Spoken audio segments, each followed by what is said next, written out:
যে আজকে আমাকে ঢুকতে দাও না, যখন জিয়া রহমান ঘরে তুলতে চায়নি। প্রতিদিন তো আমাদের এই ক্যান্টনমেন্ট, আর আমি ক্যান্টনমেন্টে ঢুকলে আমার বিরুদ্ধে মামলা। সেদিন প্রতিজ্ঞা করেছিলাম না, যেদিন সবাই বের করে দেবো, বের করে দিতাম। শুধু আমি বললাম না, যখন জিয়া রহমান ঘরে তুলতে চায়নি, প্রতিদিন তো আমাদের বাসায় যে কান্নাকাটি করত। আমি তারপরেও আজকে তাকে কারাগার থেকে বাসায়, তার ছেলে কোকো মারা গেছে। যখন আমার বাবা মা ভাই বোনের মৃত্যু দিবসে উৎসব করে, কিন্তু আমি তো একজন মা। আমি ভাবলাম আমি বাংলাদেশের প্রধানমন্ত্রী, সব মন্দ সবই। আমি সিদ্ধান্ত নিলাম আমি যাব খালেদা জিয়াকে সহানুভূতি।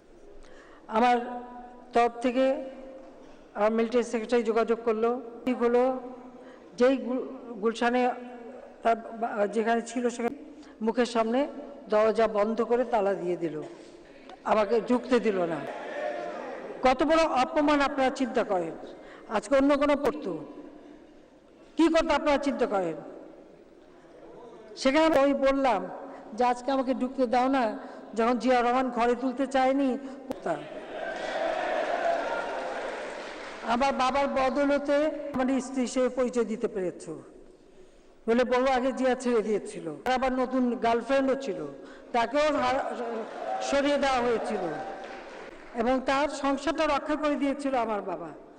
তখন তো মোড়া বসে থাকতো, আর সেখানে আমাকে ঢুকতে দিয়ে না দিয়ে কত বড় অপমান করেছে। কিছু বলিনি, আমার ঠিক আছে, আমার বলার কিছু নাই।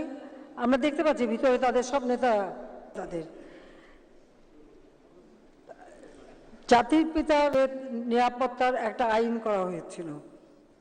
সেই আইনে বলে রিহানা 6 নম্বর রোডে ছোট্ট একটা প্লট, একটা বাড়ি দেওয়া হয়েছিল। খালেদা জিয়া